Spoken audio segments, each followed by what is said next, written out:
할렐루야. 이 시간 주님 앞에 나와 예배드리는 분들과 영상으로 참여하는 모든 분들 위해 하나님의 은혜와 평강이 함께 하시기를 주님의 이름으로 축원합니다. 오늘 말씀의 제목은 예수님이 우리와 함께 계십니다 입니다.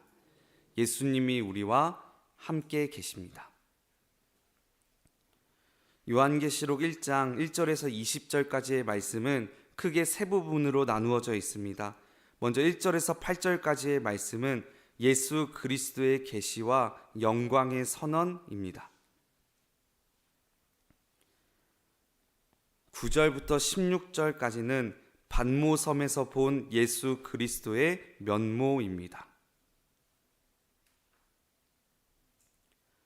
17절에서 20절까지는 예수 그리스도의 계시 기록 명령입니다. 오늘부터 함께 살펴볼 요한계시록은 사도 바울이 예수님의 계시를 받아서 기록한 책입니다. 요한계시록은 주후 90년대 중반에 쓰여졌는데 로마 황제로부터 극심한 박해를 받을 때였습니다. 많은 신자들이 순교를 당했고 사도 요한은 반모섬에 유배되었습니다. 당시 사도 요한의 나이는 90살이 넘었습니다. 그 나이에 하루 종일 돌을 깨거나 무거운 돌을 나르는 중노동을 해야 하니 얼마나 힘들었을까요? 지금 그리스도인들이 왜 고난을 당하고 있습니까? 당시 로마는 황제 숭배라는 방법으로 거대한 영토를 통치하려고 했습니다. 로마 황제를 신으로 숭배하면 좋은 복지들을 제공해 주었습니다. 그러나 그리스도인들은 황제를 숭배할 수 없었습니다. 오직 예수님만이 주님이시기 때문입니다. 결과는 심한 핍박이었습니다. 네로 황제 때 사도 바울과 베드로가 순교했고요. 요한계시록이 쓰여질 도미티안 황제 당시에는 박해가 더욱 심해져 갔습니다.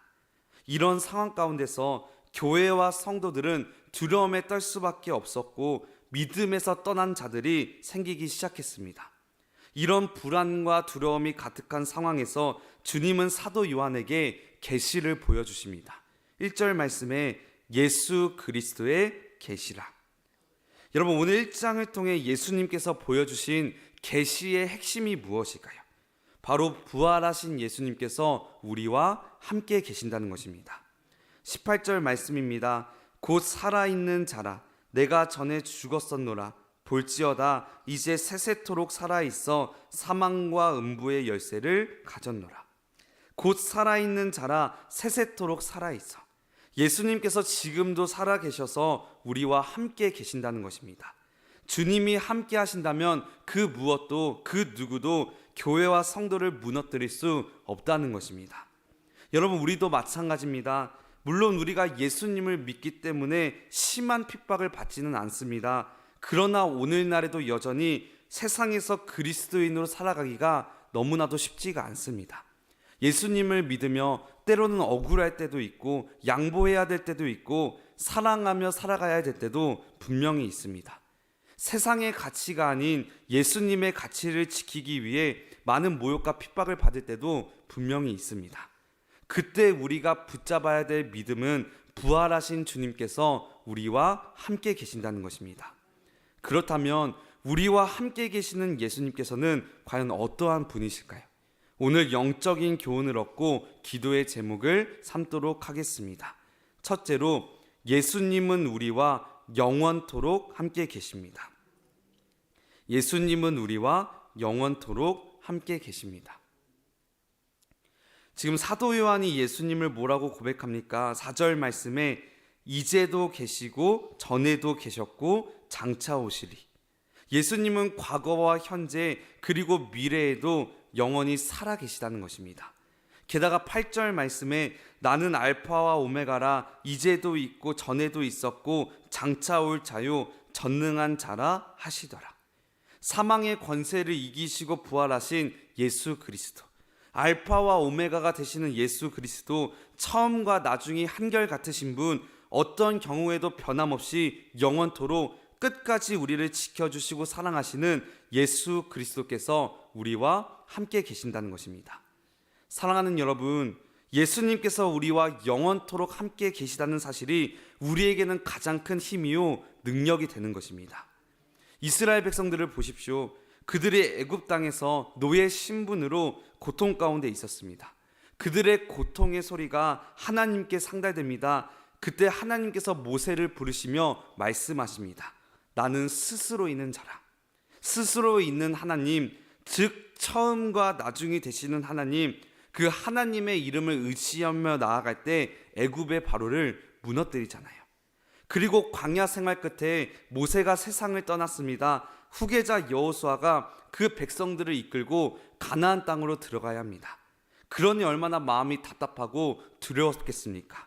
그때 모세와 함께 계셨던 하나님, 처음과 나중에 되시는 하나님께서 여호수아에게 말씀하십니다. 내가 모세와 함께 있었던 것 같이 너와 함께 있을 것이다. 내가 너를 떠나지 아니하며 버리지 아니하리니 강하고 담대하라. 두려워하지 말며 놀라지 말라. 내가 어디로 가든지 나 하나님 여호와가 너와 함께 하시느니라. 여호수아가 영원토록 함께 계신 그 하나님만을 바라보며 믿음으로 강하고 담대하게 전진할 때 어떠한 역사가 일어납니까? 요단강이 갈라지고 여리고성이 무너집니다.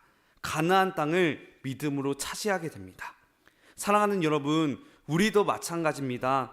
알파와 오메가, 처음과 나중이 되시고 지금도 계시고 전에도 계셨고 미래에도 계실 주님께서 우리와 영원토록 함께 계십니다.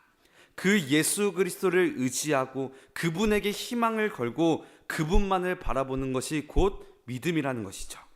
그 사실 기억하시면서 물 가운데로 지날 때도 불 가운데도 지날 때에도 우리와 영원토록 함께 하실 주님만을 바라보며 강하고 담대하게 믿음의 걸음을 걷게 되는 저와 여러분이 되시기를 주님의 이름으로 간절히 축원합니다.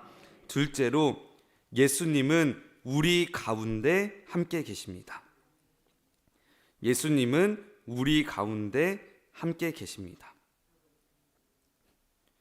사도 요한은 반모섬에서 성령에 감동되어 예수 그리스도의 음성을 듣게 됩니다. 그래서 요한이 몸을 돌이켜 보려고 할 때 무엇을 보게 되냐? 12절 말씀에 7금 촛대를 보게 됩니다. 여기서 7촛대는 20절에 의하면 7교회임을 우리가 알 수가 있습니다. 하지만 7촛대는 문자적으로 7교회만을 의미하는 것은 아닙니다. 성경에서 7이라는 숫자는 완전수입니다. 즉 7촛대는 소아시아의 7교회뿐만 아니라 이 땅의 모든 교회를 상징하고 있는 것입니다. 그런데 이 촛대가 금으로 만들어졌습니다. 금이 무엇입니까? 무엇보다도 귀한 물질입니다.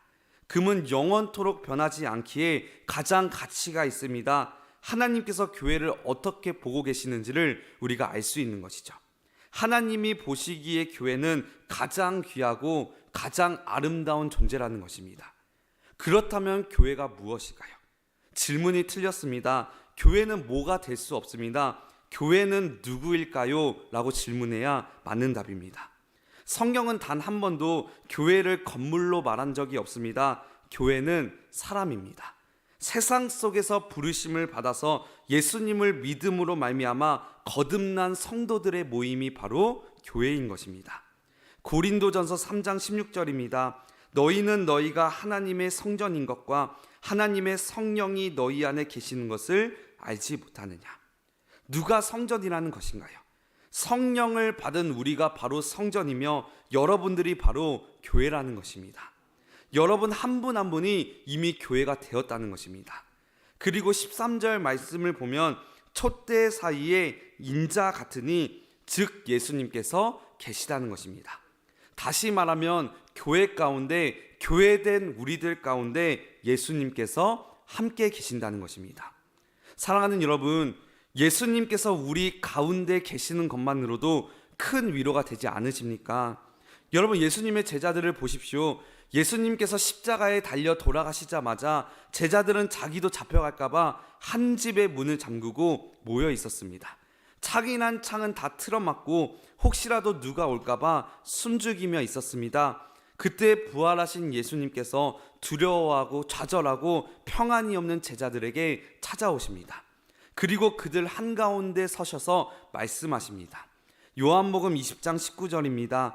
이날 곧 안식 후 첫날 저녁 때에 제자들이 유대인들을 두려워하여 모인 곳의 문을 닫았더니 예수께서 오사 가운데 서서 이르시되 너희에게 평강이 있을지어다. 제자들이 지금 다 두려워하고 있는데 갑자기 예수님께서 그들 한가운데에 나타나신 것입니다. 두려움으로 떨고 있는 제자들 가운데 예수님은 들어가셔서 한가운데 서시고 샬롬 평안하라 말씀하셨다는 것이죠. 여러분, 여기서 우리는 평강이 무엇인지 정확히 알 수 있습니다. 예수께서 오사 가운데 서서, 예수님께서 그들 한가운데 계신 것이 바로 평강이라는 것입니다. 지금 상황은 변한 것이 없습니다. 우리를 한숨 쉬게 하고 절망스럽게 하는 상황은 바뀐 것이 하나도 없지만, 그럴지라도 예수님께서 우리들의 삶 한가운데 서신다면 그것을 바로 평강이라고 하는 것입니다. 사랑하는 여러분, 우리의 상황이 어렵더라도 예수님께서 계시면 그것이 바로 샬롬인 것입니다. 우리 삶에 여전히 문제가 있을지라도 우리의 마음 가운데 예수님이 계시면 그것이 바로 평강인 것입니다. 그렇게 마음 중심에 예수님을 모신 사람은 반드시 주님께서 그 어려운 상황들을 역전시켜 주실 것입니다. 그 어떤 문제도 이길 수 있는 힘과 능력과 지혜를 우리에게 주실 것입니다. 그 사실 기억하시면서 우리 가운데 계시는 주님을 의지하며 주님께서 주시는 평강을 차지하게 되는 저와 여러분이 되시기를 주님의 이름으로 간절히 축원합니다. 끝으로 예수님은 우리에게 음성으로 함께 계십니다. 예수님은 우리에게 음성으로 함께 계십니다. 사도 요한이 예수님의 모습을 보자 쓰러지게 됩니다. 엎드려져 죽은 자처럼 되었습니다. 그때 주님께서 가장 먼저 하신 일이 무엇입니까? 주님은 오른손을 요한에게 얹으십니다. 오른손은 자신의 능력과 힘을 나타내는 상징적인 표현입니다. 지금 사도 요한에게 주님의 권능을 부여하고 계신 것입니다. 그런데 우리 주님은 더 깊게 요한을 격려하셨습니다. 주님께서 요한에게 17절 말씀에 두려워하지 말라 직접 말씀하신 것입니다. 인간이 알아들을 수 있는 언어로 생생하게 주님은 자신의 사랑을 직접 표현하신 것입니다. 사랑하는 여러분, 이것이 우리를 향한 예수 그리스도의 모습입니다. 주님은 우리를 위로하고 격려하시기를 원하십니다. 우리와 영원토록 함께 계시고 우리 가운데 계신 주님께서 우리에게 두려워 말라 위로의 음성을 들려주신다는 것입니다. 여러분, 우리가 잘 알고 있는 엘리야, 그는 이스라엘의 최고의 선지자였습니다. 그런데 그가 이세벨의 협박을 받아 도망을 칩니다. 그리고 로뎀나무 아래에 쓰러집니다. 그런 그를 주님께서 위로해 주시고 호렙산으로 부르십니다. 그리고 하나님께서 그에게 크고 강한 바람을 보여주십니다. 근데 거기에는 여호와께서 계시지 않았습니다.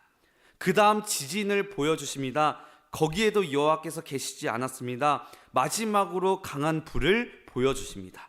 그러나 그 가운데서도 여호와께서 계시지 않으셨습니다. 그런데 열왕기상 19장 12절 말씀입니다.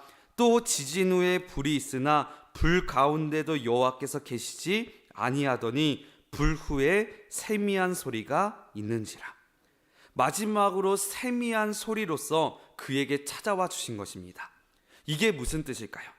하나님께서 우리와 어떻게 함께 계시느냐, 크고 강한 바람, 지진, 불, 이러한 강력한 기적이 아니라 세미한 음성, 즉 하나님의 말씀을 통해서 역사해 주신다는 것입니다.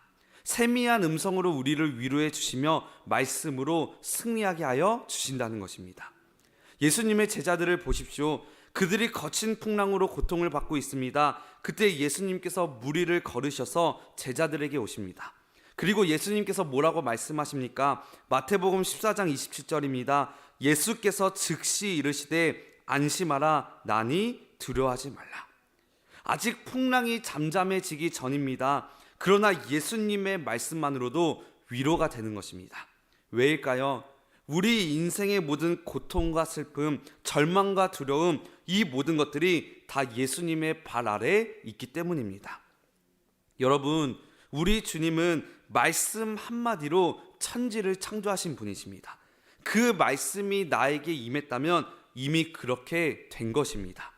두려워하지 말라 말씀하셨다면 이미 두려움의 권세가 우리 가운데서 떠나가게 된 것입니다. 지금 이 시간 우리 주님께서 여러분을 향해서도 세미한 음성으로 말씀하고 계십니다. 나의 사랑하는 자녀야, 두려워하지 말라, 내가 너와 함께하겠다. 이 새벽 그 음성을 들으심으로 우리 삶에 있는 모든 불안과 두려움이 다 떠나가게 되시는 역사 경험하게 되시기를 주님의 이름으로 간절히 축원합니다. 그 사실 기억하시면서 우리와 영원토록 함께 계시고 우리 가운데 계시며 음성으로 함께 하시는 예수님을 믿음으로 바라보는 저와 여러분이 되시기를 주님의 이름으로 간절히 축원합니다. 기도하시겠습니다. 사랑과 은혜가 많으신 하나님 아버지, 이 새벽 주님 앞에 나와 예배하게 하여 주시고 우리와 영원토록 함께 계시는 주님을 믿음으로 바라보게 하여 주심에 참으로 감사드립니다. 이 시간 알파와 오메가요, 시작과 끝이요, 지금도 계시고 전에도 계셨고 앞으로도 우리와 함께 계실 예수님만을 붙잡고 나아가오니 주님과 동행하며 모든 문제를 믿음으로 돌파하는 교회, 하나님의 성전된 우리가 될 수 있도록 인도하여 주시옵소서. 특별히 이 시간 기도할 때 세미한 음성을 들려주셔서 우리의 삶 가운데 있는 모든 두려움이 떠나가게 하여 주시옵시고, 그래서 하나님께서만이 주실 수 있는 평강을 차지하는 광림의 권속들 되게 하여 주시옵소서. 이 시간 귀한 마음으로 하나님 앞에 예물을 올려드린 손길이 있습니다. 주님께서 기뻐 받아주시고 드린 손길마다 하늘의 신령한 복과 땅의 기름진 복을 누리는 삶이 될 수 있도록 인도하여 주시옵소서. 우리 주 예수 그리스도의 이름으로 기도하옵나이다. 아멘.